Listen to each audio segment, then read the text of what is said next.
السلام عليكم ورحمه الله تعالى وبركاته. ان شاء الله تكونوا بخير ويلقاكم هذا الفيديو متهنيين. اليوم راح نشارك معكم لا سوب تاع الكابويه الحمراء. جبنينه وما تبانش كاع بلي كابويه، اكيد تكون صحيه والدراري ياكلوها لكم. نروحوا مع بعض المقادير وطريقه التحضير. نبداو على بركه الله. هنا كيما راكم تشوفوا في المقادير اللي نحتاجهم، عندي حبه تاع بصل تكون مويه مقطعه، عندي حبه تاع بطاطا تكون كبيره ولا جوج حبات صغار، عندي شويه هذا تاع الزر تاع الدجاج، وعندي الكابويه الحمراء نقيتها كيما راكم تشوفوا، وحبه تاع زروديه باش تزيد الحلاوه كيما راكم تشوفوا. هنا نجيب كيكوطه ولا الحاجه الخشينه اللي راح نطيب فيها. راح ندير شويه تاع الزيت ونديرها على نار هاديه. هنا لازم نقلو هذه الخضره باش تجينا العسوب بنينه. نخلو الخضره تاعنا تتقلى شويه على نار هاديه عاد باش نمرقوها.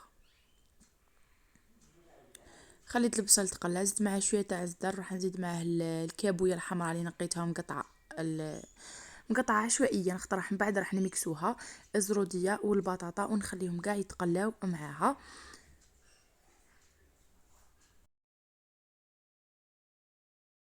والكميه تاع العدس الاحمر اللي استعملتها حوالي 2 مغارف كبار تاع عدس احمر، هنا كاضافه تقدروا تستغناو عليه.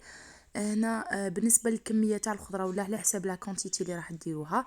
هنا درت شويه تاع ثوم بودره، الا عندكم الثوم ديروا فص تاع الثوم ولا استعملوا البودره كيما استعملت انا.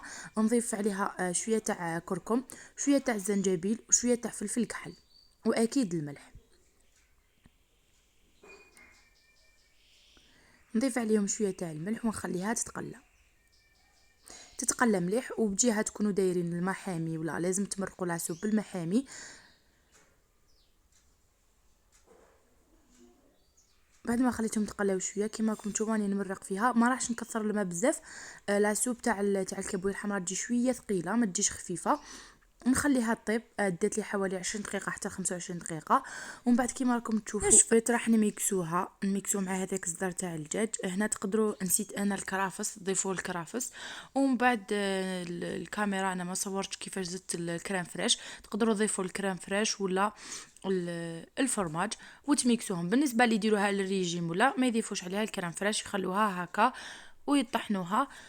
بالنسبه اللي كنتو باغيينها تكون ثقيله بزاف تردوها للنار تزيد تثقل شويه، ولا بغيتوها خفيفه اكيد تخلوها هكا.